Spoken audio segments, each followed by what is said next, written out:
What's going on, everyone? Joe and Mike, Build Assets Online. Today, we're going to be walking you through one of our old P&Ls of a store that we sold, and we're going to be revealing the products, the profits, everything that you guys want to see, everything you guys are curious about. And this is an idea you had, Mike, and frankly, it's a pretty good one.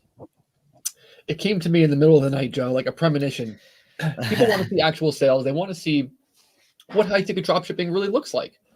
And so, what better way to do this than to just look at one of our early day P&Ls? So, this is from 2019. So, I don't want to hear about, the COVID sales bump. I don't want to hear about, this is things are different now, whatever. Things are really the same. Things are not much different. Maybe the prices change, the suppliers are going to change, but people will see kind of through the variety of sales that we're going to show, really how big you can grow a store. Because this was really we're going to show a month where we profited almost $6,000, but you'll see by the end of it how expandable this store could have been if we started adding more suppliers, adding more product types, and different things like that. Yeah. So, by the way, are we revealing the domain of this? Is this store even still up? it's not even up for us to reveal the domain. Okay. So I don't think it's necessary, but people will kind of get the gist of the store Yeah. from what we show here. So I have the profit and loss statement up here, and I cut out obviously people's names and stuff like that for security purposes. But I guess a couple things we can initially look at. So you can see me playing around right here. Can you zoom in? Because I feel like your monitor is so big that when you screen share, it makes it hard to see. Yeah. How do I? Okay. You could press. Okay. Is better? I would do one more. One more. Holy canola. Okay. It looks way bigger for me, actually. Okay. So one thing I want to point people towards, right? So if we're going to have a $6,000 profit month, how many sales do we need to make? So you'll see here, like these blank ones. Actually, this is basically, I think, something that was canceled down the line. So I basically just made it inert. So anything with a subtotal here was actually an active order. And so we could see the actual revenue number, or the subtotal, was about 56,000. The count was 44, meaning this is 44 individual orders. And the average order value looks like it was around $1,300. So is that all clear from, yeah, it's on the bottom there where I was playing around. I'm not sure if people could see this. I feel like you should definitely freeze the top rows. I will do that. Where's the view? Freeze one row. Boom. Okay, cool. So yeah, we're just going to kind of go through. Really, all I did was kind of couple this with a little set of slides as to what some of these things look like. So we could start from the top here. Actually, this is in reverse order. Oh, Mike, I'm seeing something interesting on here, because we told this story. We haven't told it in a while, actually, but this store was actually a store that we tried to do the BS AliExpress low ticket model on. Yeah. And we still had those products. We stopped advertising them on Facebook and everything, but I still see some of those products, and we would actually sell them through one of our kind of like throwaway Google Ads campaigns, right? Yeah. We'll talk about that too. I did want to get into that. So Paul asked, what's the ad spend on that 50K? So the ad spend collectively. Well, we're going to get into that. Watch till the very end and hit subscribe. And hit subscribe if you like this content. Listen, I don't give a shit. You can see it. The Google Ads was 4,800. Shopify fee was 116. Bing was 607. Facebook, I don't know what that was. So overall, about 4,800. So somewhere between a 12 and 15x return on ad spend. But anyway, let's just get into some of these products. So the first thing we sold was a Summit Appliance 15-inch clear ice maker. And so this was an item that did not have any map. So the margins were pretty bad. I mean, by bad, it's 10%. Whoop-de-doo. still making $100, nothing to sneeze at. And we weren't really bidding very much on these because as a non-map supplier, it's going to be harder to scale. And so, you don't want to put all your eggs into a basket where somebody can just come and undercut you, right? So bidding low, when a sale comes in, great, make $100, whatever. So this is what one of these products looked like. I was having trouble finding it. I don't think it's really around anymore. And I'll tell you something else. This brand was shit. And what do you mean? Like it broke a lot? In terms of quality, yeah. And we happen to know an ice maker repairman who has said personally that this is the worst brand of ice makers that exists. Oh, yes, we do. We do know. Every time I would bring up Summit, he would shudder a little bit. Yeah. So, yeah. And I also wanted to take a look at some product pages, like where people are selling these, because nobody's doing anything special on these product pages. And if you were selling this item, there's no reason why you can't make a better product page than this. And this one was particularly hard to find because it might not be around anymore. But that was that. Next up here, we have we had that Sunny Designs thing, but we didn't sell it, so I excluded it. We had a Valley Dynamo bumper pool table, excluded that. We had another Summit appliance, clear ice maker. Did I add that one in here? Yeah, I did. So again, basic ice maker. How much did we make on this, Joe? $132. Nothing to sneeze at. Again, 10% margin. You'll see on this first one here, somebody used a coupon code, so that's actually why we lost a little bit of that makes sense? I don't see the coupon code anymore. Oh, so I think so you see the discount code in row F or column F. I think that basically that affected the subtotal. So okay. You get what I'm saying? So you see how it's like 1123.10? That already has the coupon amount subtracted. So sorry. I thought you moved on to row 6. But I just wanted to point out that coupon code area. Yeah. I'm gonna ask what that is. So yeah. Yeah, and Berkman, unfortunately, I couldn't get access to the ad account. I didn't have time to like dig around and see if I could get into it, but that would be a separate video, I think, to kind of look at what everything, how everything transpired. But so this video is nothing to sneeze at. That's true. This video is nothing to sneeze at. Anyway, we gotta go fast for the Zoomers, Joe. We gotta go. All right, hurry up. Okay. Next thing we sold was a Sunny Designs rustic oak swivel bar stool. Nice. Basic. I got to pull up the sheet on my own so I can start. Basic stuff. And so we get into this back and forth of like, is this product niche-y enough? Is it too complicated? Whatever. There's so much variety of stuff that you can sell. And something like a bar stool, it's a common thing that everybody thinks of. But because of that, there's going to be a lot of suppliers that just exist. So the likelihood of finding like a under the radar supplier is pretty high. So there's different ways to dip into the market. The cool thing, this is a pretty low ticket product, to be honest with you, but the margin was good, and we sold 2 of them in this particular sale.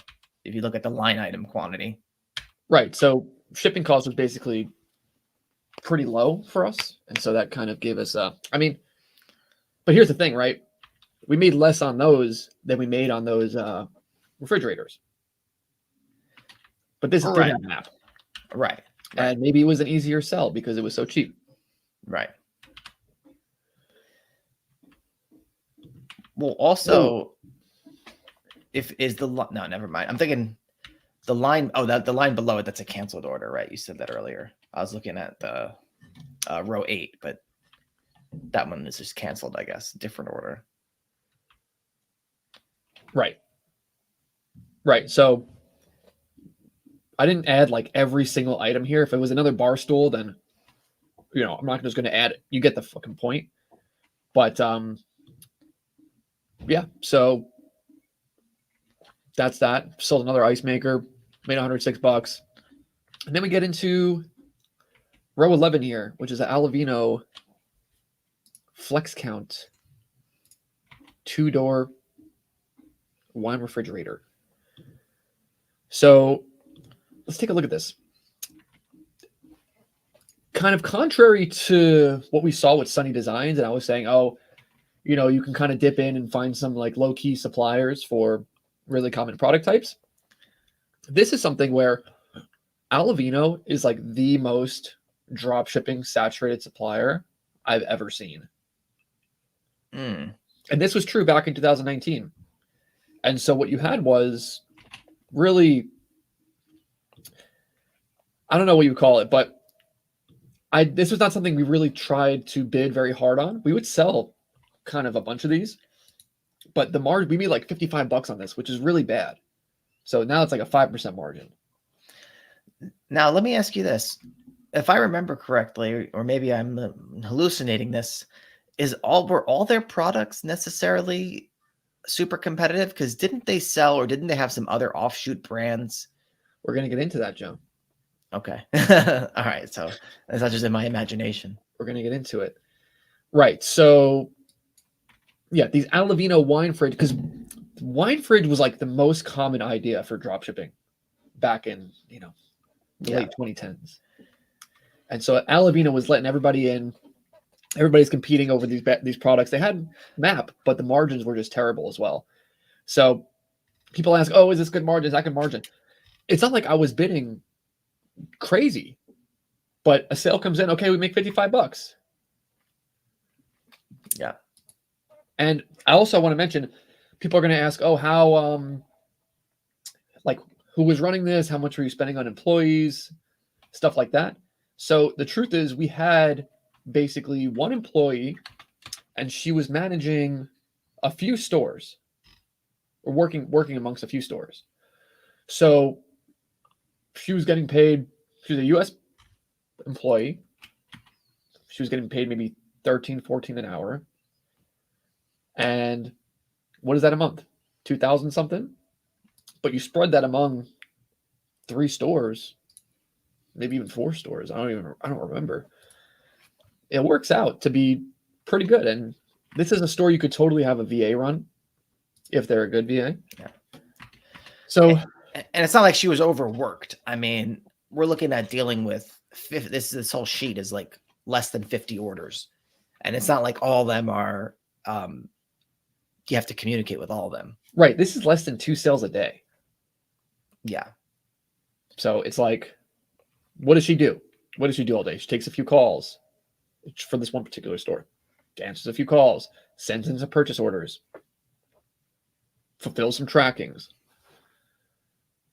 So she's taking it easy. At this point, she was taking it easy a little bit probably.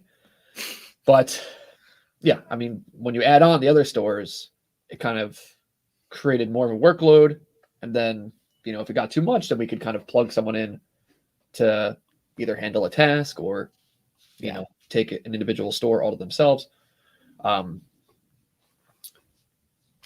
actually, we had a situation recently with one of our students who, he was concerned about, because he was from a different country and he was making a store in a different language.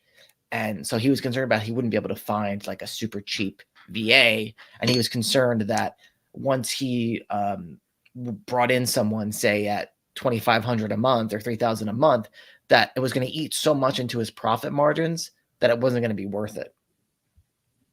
And I think what this goes to show you is once you know what you're doing, you can just scale it up in different directions.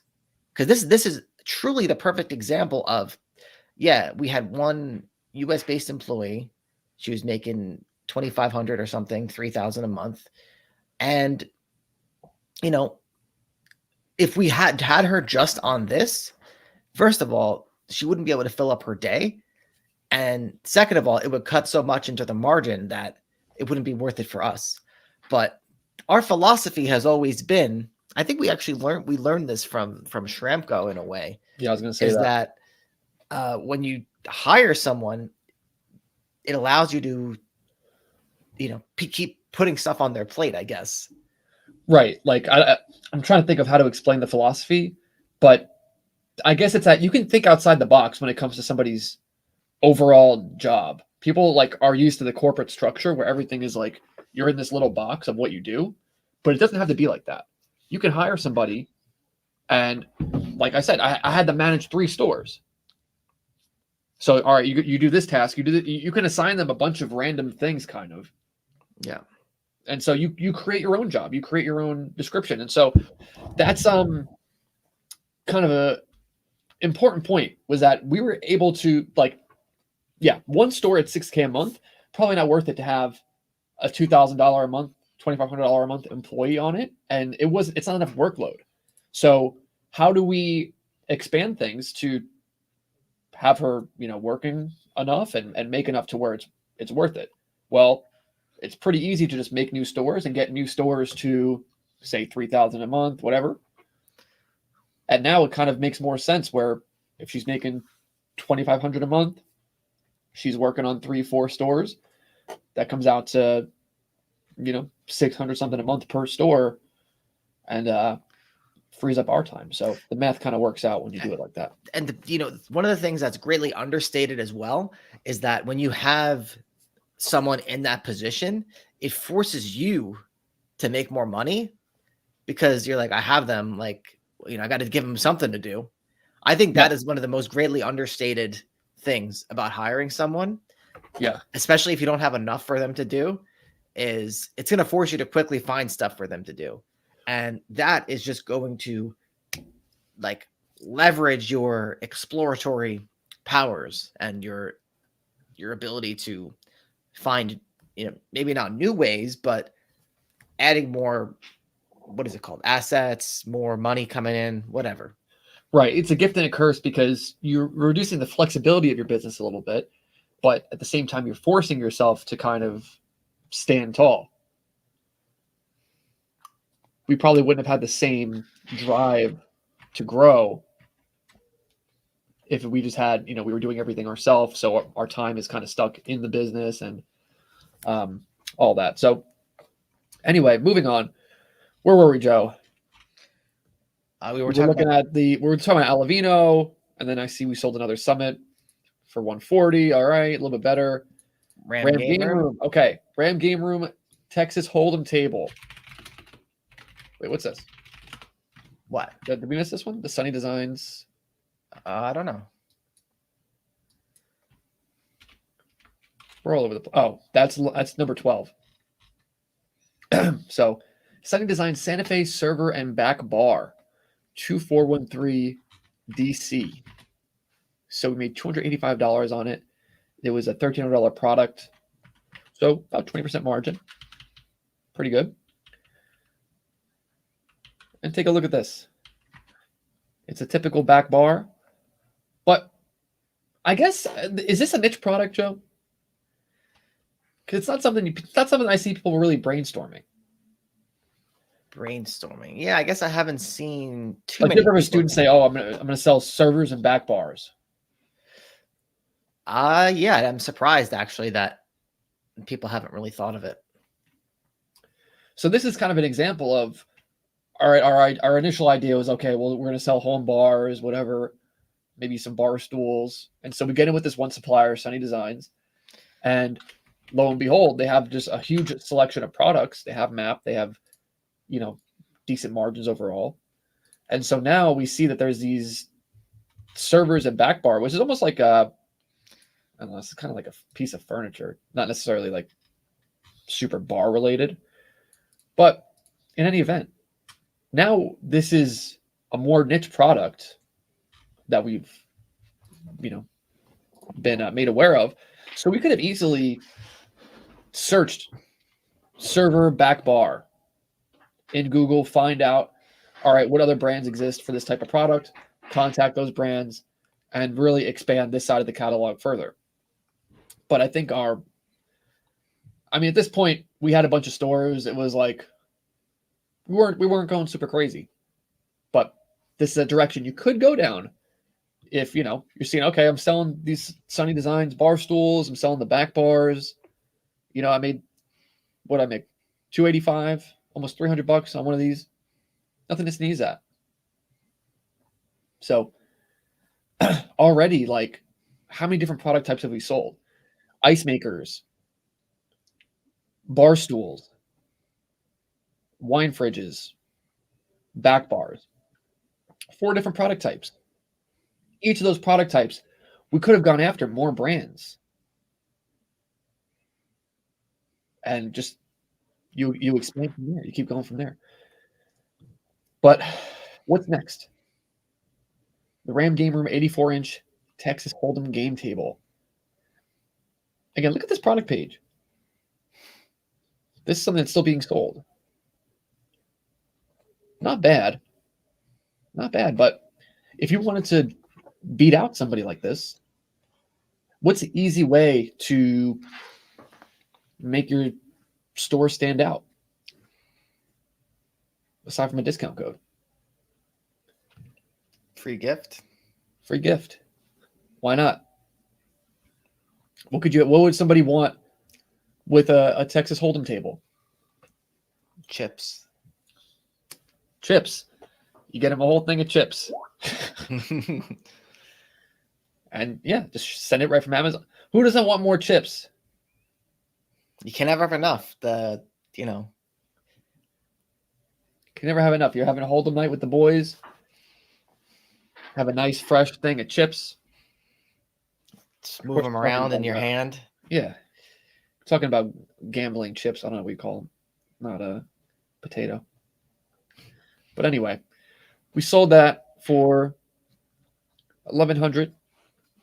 No. We sold it for $1,396. And yeah, made $256 on it. What is this? This is $3,409. I mean, the prices got to be wrong here. The prices are totally different. Remember, this is 2019. Right. I think the difference here, though, is this is okay. This is with the dining top. Okay. So you see that little piece of wood on top there? It's like showing it half and half. That's certainly adding to the cost. The one that we sold here was about the dining top. Well, either way, the costs we're showing here are going to be. It was with the dining top. Yeah, that's crazy. The costs we're showing here are going to be totally different than the cost now. I mean, this is 5 years ago. Inflation right here. This is COVID. This is the whatever. What is the money printer thing? Inflation. Never mind. Biden economics. That meme where the guy's got the head of the Fed's got the money printer and he's. I don't know the meme, but no, I do think this says with dining top, but we probably had a variant in there that was like without the top. I don't know. But anyway, 256, nothing to sneeze at. What's next? Ram Game Room, same supplier.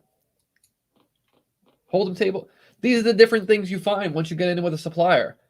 Tiki bars, who would even think of that? So, what did we sell this for here? What's going on? Oh, I don't know this. He's like the chairman of the Federal Reserve. The meme, money printing, whatever. I don't know. Back to the P&L. Yeah, so we sold this for $838, and what is it? This isn't but this works out for you because, I mean, a few years ago we sold this for $838. We made $185 on it. All right, not too bad. Actually, no, this is line 16. We made $244 on this one. So that's good margin. That's something like 30%. This is after shipping. So it must have been closer to the shipper.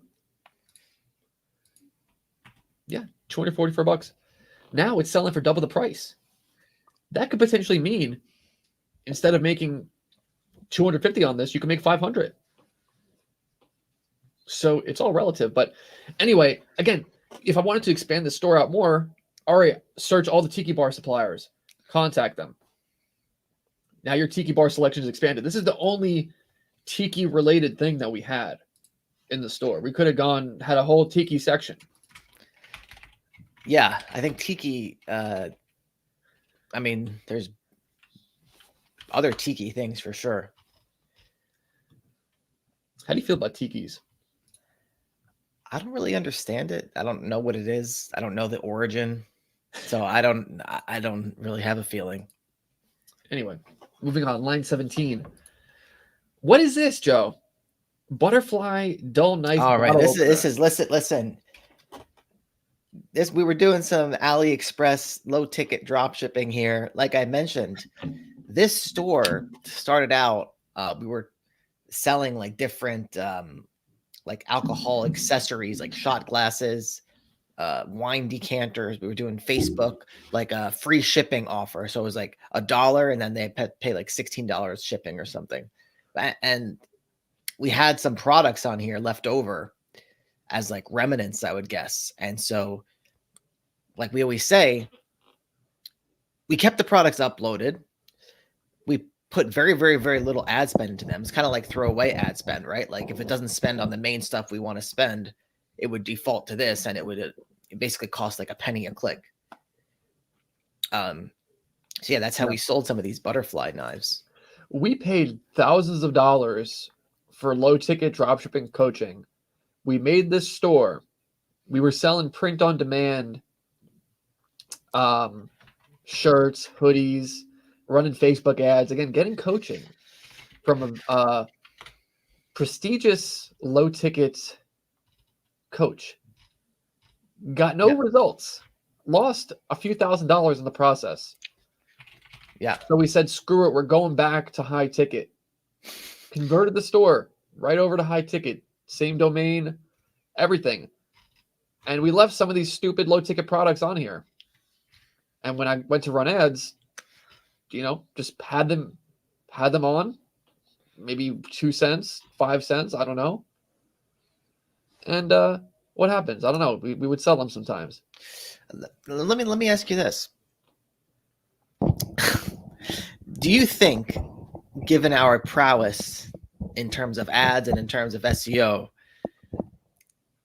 is it possible to do this at any sort?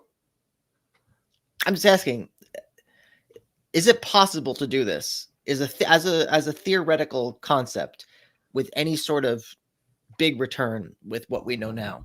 Not necessarily from AliExpress, but if we did, phrase is big return. Yeah. How big of a return can we get doing this? It's not worth the time to even try to do this and make $17 on a sale. We got to fulfill the orders. We got to talk to customers because this is coming from China. And what would happen is it would take forever to get here, and people would call. They would complain. So now we're dealing with customer service for these $14 friggin' bottle openers. And it's like, what? Now, what if we left them on there? I think just for fun. What if it was from one of these modern dropship suppliers like S Pocket, and it was a warehouse in the U.S.? What then? I don't know. I don't see the point when I would rather sell one item a month, make $3,000 selling that one item, than sell 100 of these items to make $3,000. Yeah. And, I just, out of curiosity, I went to spocket.com to kind of see some of the stuff that I guess some of the screenshots well, no, I originally went to see the stuff, but as I'm looking at some of their screenshots, I'll show you something. Like Kyle Borowski, August 1st. What? Oh, August 1st, August, September, October. So this is like 4 months, $224,000 in $224,000 in sales in 3 months or 4 months. That's like $74,000 a month. How many of these low ticket trash sales does he have to make? Yeah, if he's doing 80,000 a month, and his average order value is $40, that's like 200 a month. He has to sell 200 items a month. Yeah. And that's the best result that they can find. They're plastering it on the top of their the top of their website. This entrepreneur. Kyle Borowski, entrepreneur. These people aren't entrepreneurs. Aaron Rafferty, entrepreneur. Like, the idea of this being entrepreneurship is just so dumb in my mind, because it's like, you're not trying to like change the world in any way. An entrepreneur is, in my opinion, is somebody that's like actually trying to solve a real world problem. Like, we're not entrepreneurs. We're just business owners. Then this isn't even a business. This is a, I don't know. I relate it to like having a stand at the flea market or something. Yeah. That could be a business. You know, let's not put down the flea market people, but you get what I'm saying. I get what you're saying, yeah. So let's keep working through this, Joe. We're 30 minutes in. People have questions. We have to get to the questions. So we gotta. We'll switch the screen back. Okay. So now, what do we start getting into? I didn't do the butterfly bottle opener stuff, but we did get into the Ketco wide triple tap, all stainless steel outdoor left hinge kegerators. So, Joe, you mentioned, hey, we were talking about Alavino, and I was saying that they suck. I was saying that they're super saturated.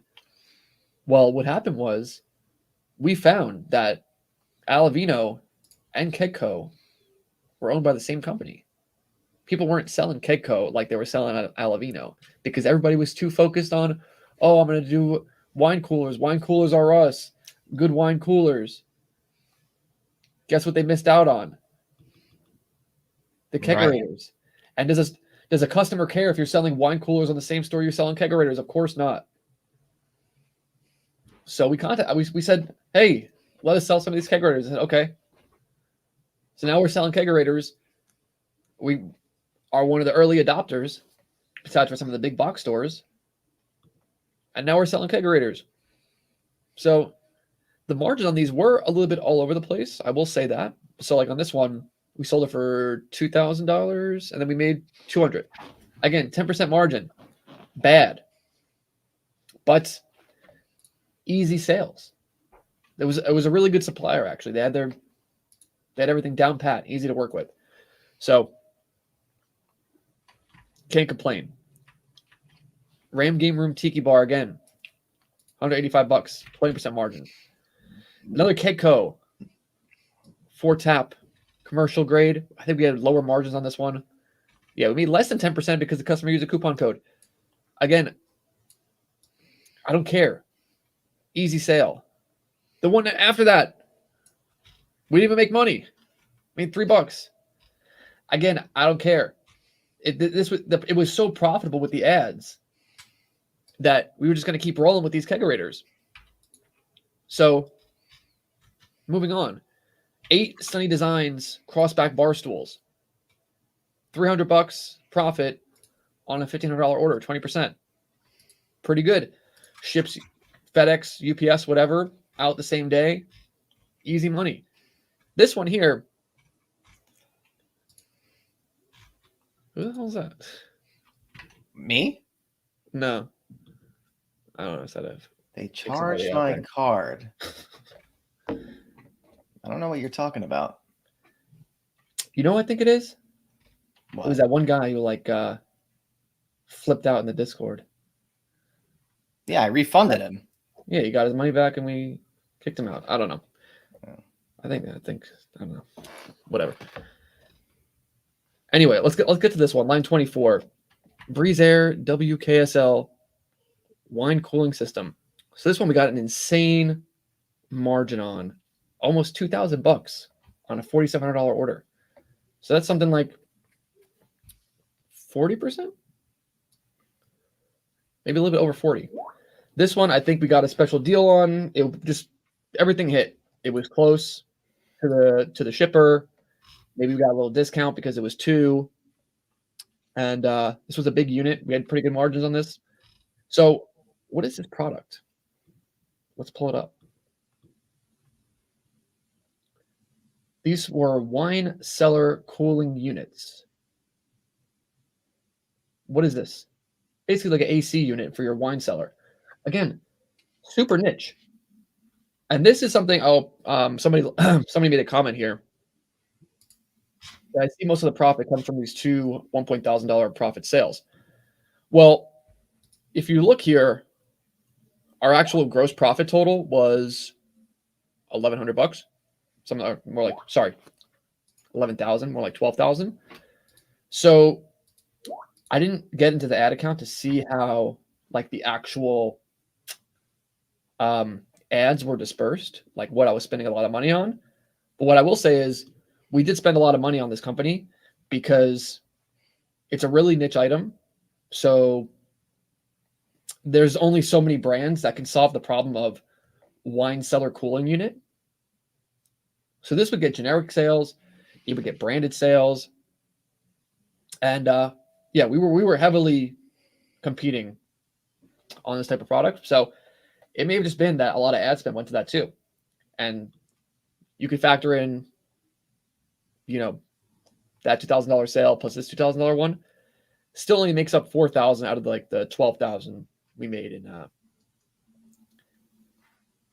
gross profit. So just want to make that point.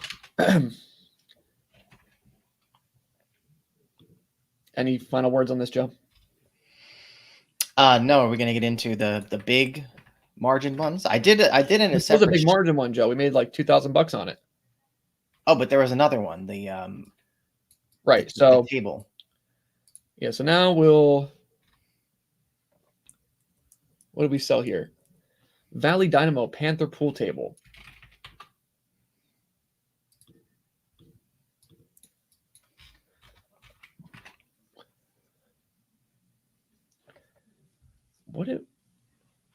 Dude, this is crazy. 93-inch. Yeah, this is double the price compared to what we sold it for. Inflation, whatever. Inflation. What is there to say? I know we've talked a lot of shit on pool tables. We would still sell them here and there. And also, this is one that we didn't get in with immediately. I don't think. This one, Valley Dynamo is like one of the biggest companies when it comes to pool tables. And I think we stumbled upon them later, got in with them later in the store after we were already selling other related things. And this is something we had trouble like really scaling. I forget whether it was competitive or it's just, I don't know. It was hard to control when people would buy these, when they wouldn't. So still nothing to sneeze at, Joe. We sold one of these, made $500. Yeah, I think it just goes to show how important it is to have a variety. Yeah. So another kegerator, made $106, whatever. Barstool. So again, we're just selling these things like crazy. What about I did in another tab. If you go to tab 2, well, I'll just paste it in. So this, what is this, Joe? Oh, margin? Is like the percentage of each product on the total in that month. Which, I mean, yeah, there are some big items, but the little ones, they all... What is this calculation? Basically, I add up all the profit margin and like, it's the percentage. So, like, if you go to the top row, 106 over 11,731. Okay. Yeah, there you go. And sometimes when you're running a smaller store, as the kids say, it'd be like that. Every month you got a big sale that comes in. And I wish I can get those sales every day, but they come in once a month, twice a month. Boom. So it is what it is. And this is how it was as well. Before I keep going here, when we were selling like conference tables, we were bidding $10, $12 on a click, because we knew if we sold one, it was an easy 1,500 all the way up to 5,000 and beyond in profit. So it was a hard thing to sell consistently, but when it would hit, it would hit. And yeah, I mean, this was many years ago, so I'd like to think I'm a bit more knowledgeable when it comes to ads, but this is what I'm trying to say. Like, this can happen to anybody. I mean, we see it happen to our students all the time. Make a big sale, and it covers all their ad spend. Basically, like these 2 sales covered our ad spend. Yeah, more or less. Yeah, that's what they're there for. So now we'll get into some of the questions. Well, we're almost done here. Actually, this is the last product I have. So we'll look at this one. Again, bar stools, ice makers, bar stool, little pub table. I didn't add that. Yeah, so then this other big one here. Valley Dynamo Firestorm air hockey table. So look at this product page. You saying you can make a better product page than this to sell an air hockey table? What do people like with air hockey tables, Joe? What do you mean? What do people like? I don't know. Paddles, pucks. I don't. Could be. You could add. What are those wrist? Like the professionals, they wear those wrist things. Anything. What I would do is I would go on Amazon. I would search for air hockey table, and I would look at the also bots. And probably what I would do, if I had really good margin on this, which we did, I would find something that was pretty valuable, semi-valuable, maybe $100, $200, that we can add as a free gift for somebody that bought this. Just an idea. That way you're standing out in the marketplace, and people may want, if it's a really good item, then, oh yeah, I'll take this with my, like, this is awesome. I'm going to buy with them. But again, something that we couldn't reliably sell. Like sometimes we would sell these, then we'd go months without selling them. So it's like you can't rely on it. Yeah. Yeah. You got more, or should we get to the questions? This is about it in terms of images. So we can kind of just wrap up this presentation and then get to questions. So again, just more hold'em tables. Just more of the same, really. So how many product types would you say this is that we sold out of 44 sales? 10?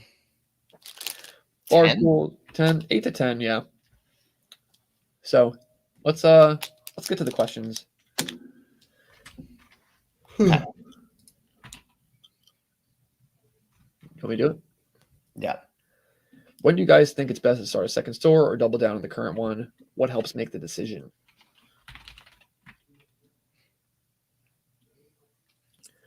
I think if you find that you're struggling with your current store, the CPCs are getting really high.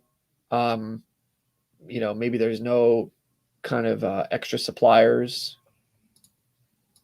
that you can go after, which there should always be more suppliers if you're doing things the way that we're doing. And in Dade County, I know who you are. So it's like, I don't think you've run out of suppliers to contact by any means, but it's give or take, because you can keep going deeper into the store if you want, and I'm sure you could expand it. At the same time, though, it wouldn't hurt maybe to start a new store, get a new feel for what a different industry looks like. And, because I know you had particular struggles with like things like getting impressions initially. And I feel like you kind of get sparse, but good margin sales.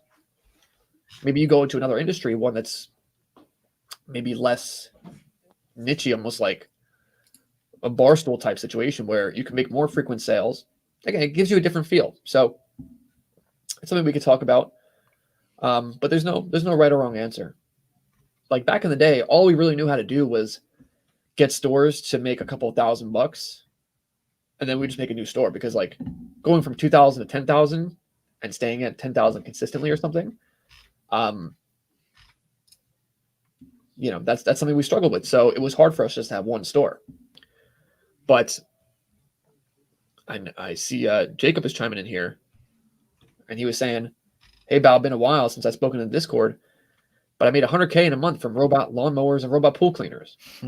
So this is a kind of a counter argument for having starting a second store, right? Like, can you dive deeper into the store that you have and try to grow it? So Mark said, seeing the margins like this with your product listed and seeing how it was for you is really useful. I'm with Berkman. I'd love to see an inside look at ads. Good video idea. Answers. Jacob said he had some chargeback issues and had to pause things. Why were you receiving chargebacks?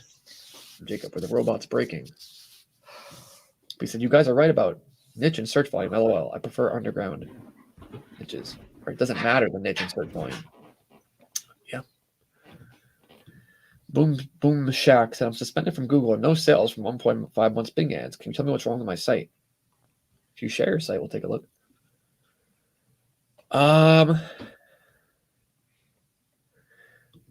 But yeah, Dade County, I wouldn't be mad if you wanted to start a second store, but at the same time, you could always go deeper on the stores that you have. But sometimes it takes that second store to make you realize it.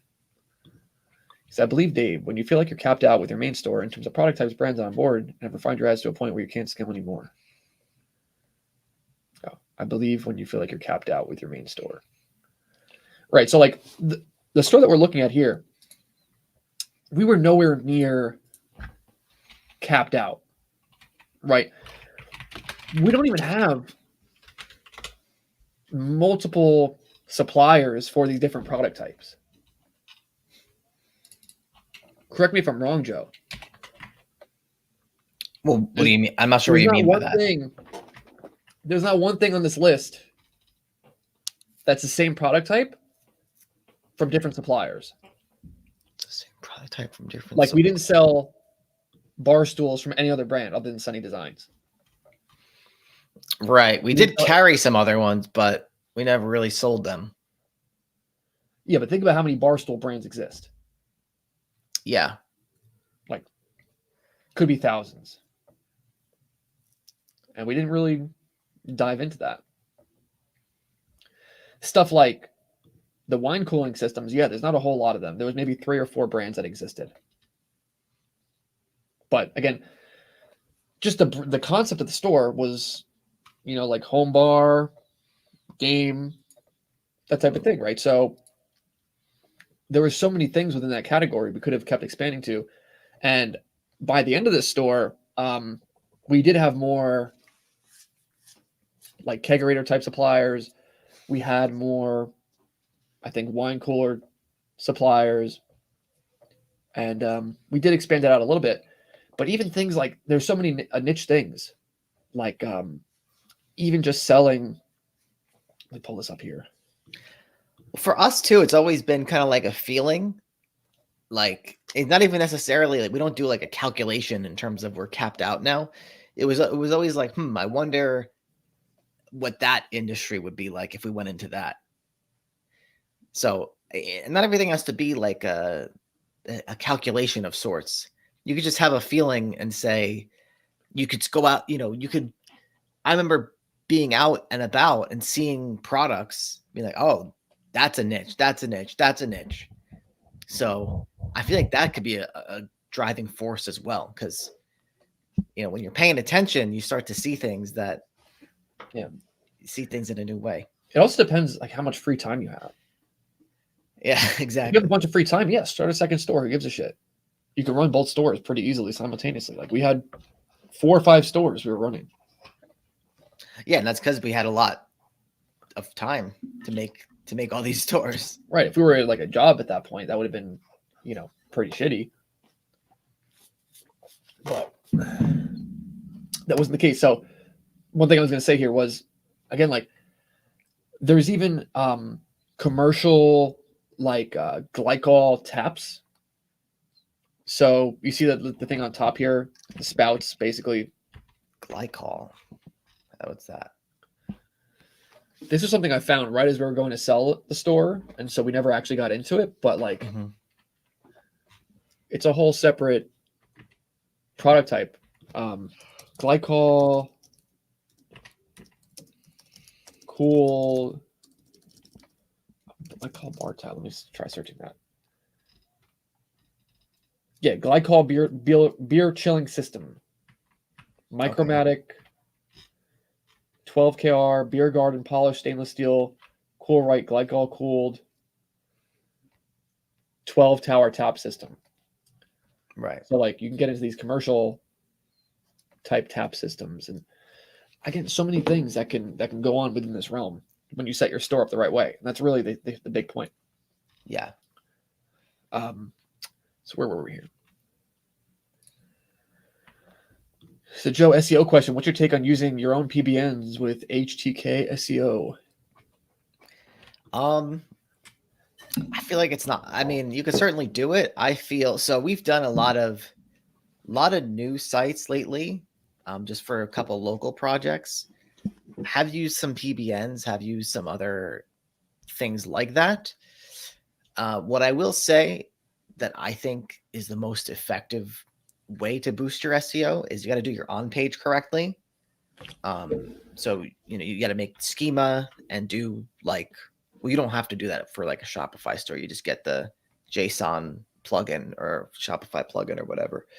But then running ads is going to be the most powerful. I think running ads to something is a bajillion times more powerful than PBNs or any sort of link building strategy.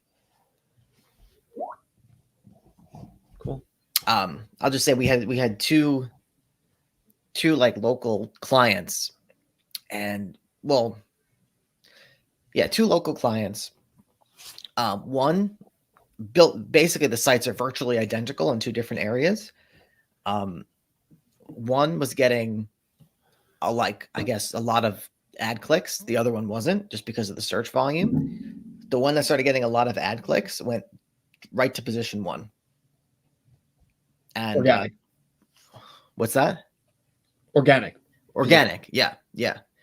Because I think with all the AI content out there, all the new pages on the web, you want to make it really, really easy for Google to crawl your site, know what it's about, and put it into its organic index. And what better way to do that than to pay it and to hopefully be profitable on it too. That's the other thing. Yeah. You don't want to do that. I would do this on things I'm going to be profitable with. That's what it comes down to. Your ad strategy and your SEO strategy should be profitable in synchronicity. Hassan asked, if 2 prominent brands in my niche consistently decline collaboration, should I consider omitting them? Despite their presence in my competitors' stores, but they've been established for a considerable... I mean, I get your point. Well, what are you omitting them from? If they don't want to work with you, then just it is what it is. Yeah. You can. Yeah, maybe you don't have to contact them ever again, but doesn't mean you can't have a successful store. Yeah. Jacob is helping answer these questions. Haitian Buffet said, "Happy holidays." Happy holidays to you, Haitian Buffet. That name and then the picture of Warren Buffett, I feel like is making my brain melt. Yeah. Ecom said, was this profitable right from the start of the month or only once you started getting the big sales? Because if you didn't get the 2 big sales, you would be at break even. Again, it's important to consider, okay, out of the, this is why, like, if you could go a month without touching your ads or like freaking out and making changes, things can kind of work out. But again, I don't know how much of this went towards, like the Valley Dynamo stuff or the Breeze Air, whatever. It wouldn't have been break even. We still would have made around 2K. Right. But you have to consider, where are you running ads to? And so also what I'll say is this store was always profitable. We never had a break even or a loss month on this store. So it's kind of like every month big sales would come in. It's hard to get. I mean, let's see here. Yeah, we had these 2 big sales come in. We also had a $500 profit sale, $600 profit sale. See, this is a Kegco one. Normally didn't get great margins, but since we sold 2 of them, we really saved on the shipping cost. Got a good chunk of change out of it. So yeah, I don't know. This is just a raw look at what an average month looks like. So maybe on another episode we can look at a different month and see. But I kind of just picked a month because some months we make 9,000. Some months we make 3,000-4,000. So I tried to find something in the middle. This is what it was. So.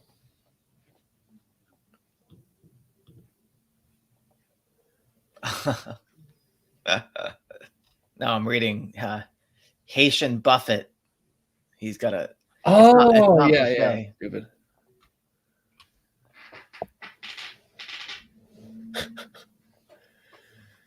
Okay. Got a question. How do you guys charge customers when suppliers charge you additional fees last minimum because of storage or customers not picking up their phones? This is just something a lot of times you just kind of have to eat and deal with. We've certainly dealt with this good chunk, and it's doesn't happen super often. And what are you going to do?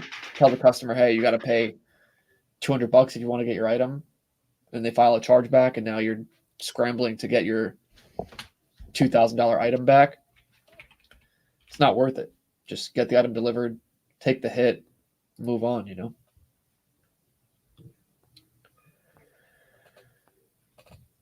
Also, were there any chart changes in ads budget or ad bids during the month, or just running the whole month the same since the start of the month? Yeah, this is what I don't know. I couldn't get into the ad account. So I'm going to see if I can find a way in, because we don't own the store. We sold the store for 6 figures. So yeah, I wasn't able to find a way to access it. How much did you guys have to pay to ship those big tables? What big tables? Like the air hockey tables?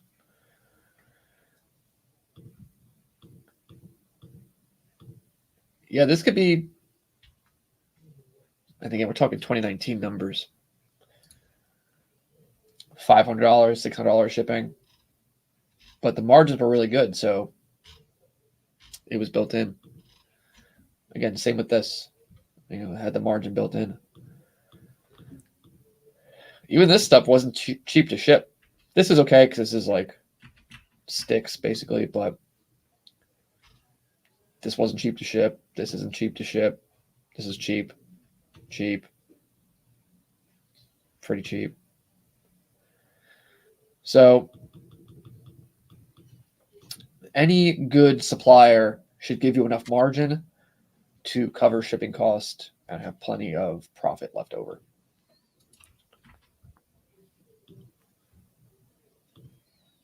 The bigger players, more desirable brands I haven't been able to get in with. The main issue I'm running to is the current store.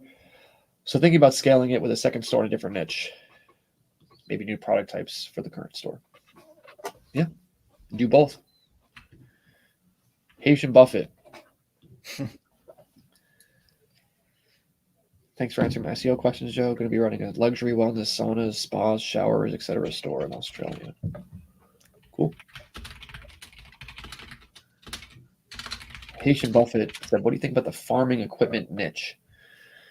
My initial thought would be anything that's going to be old-timey and industrial like that, you're not going to have a real drop shippable scenario.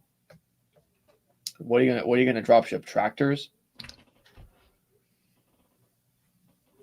Like there's again any old industry, they're usually pretty stuck in their ways.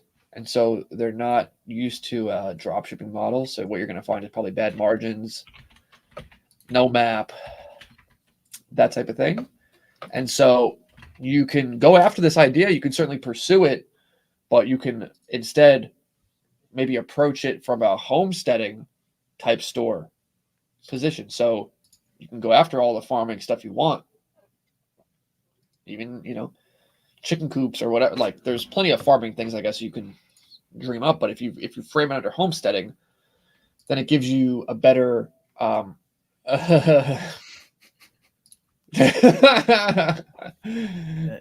You should make this your profile image. Is that a Haitian buffet he's at? According to the AI image generator, yeah, he's at a Haitian buffet. He's the only white one in there. I think he only eats McDonald's, right? I thought that was Trump. I think Warren Buffett likes his McDonald's too, for sure. Yeah. Maybe there's something to it. If I don't know, making all this money, maybe the fast food, something to it. Less brain energy. Yeah. To eat a meal, you just drive up, drive in, consistent output. Yeah, consistency. I put a lot of like energy into thinking about food. So maybe if I can remove that, I would make more money.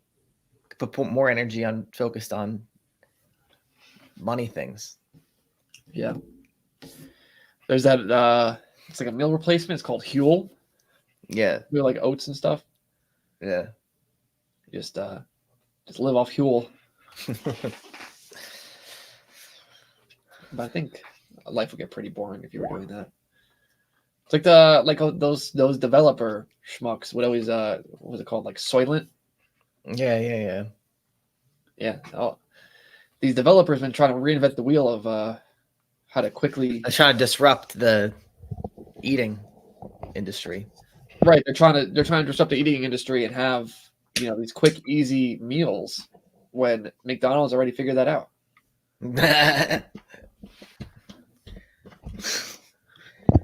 Frank Espinosa loves Huel. There you go. He's getting engaged in his see he's making it happen. Yeah. So let's see what's. That's about it, guys. So I mean, Joe, I know what you're about to pull up, but people go to buildassetsonline.com. They want a free strategy call on how they can build high-ticket dropshipping stores as well. Yeah. It seems like the audience liked it. The audience liked this episode. I knew this would be a good one, Joe. Haitian Buffet. I appreciate you guys with the free tips. Y'all made me money. There you go. Nice. Haitian Buffet made money. Jacob Odia made money. Dade County Locals making some money. Ecom, I don't know what that is, but people in here are making money off these methods, Joe. Yeah. All right, listen, I'm getting hungry. I think I'm gonna go McDonald's. Yeah, I'm gonna go drive through Mickey D's. Hey, quick and easy, and then you're back at it. Yeah, exactly. All right, let's wrap it up then. Thank everybody for coming along. If you like this video, please give it a thumbs up. Please comment, and happy to do more of these. Maybe next time we'll find an ad account to look at. So let us know. Go to buildassetsonline.com. You want to learn how to build your own high-ticket dropshipping store you can sell for 6 figures. Take it or leave it. But as always, take it easy.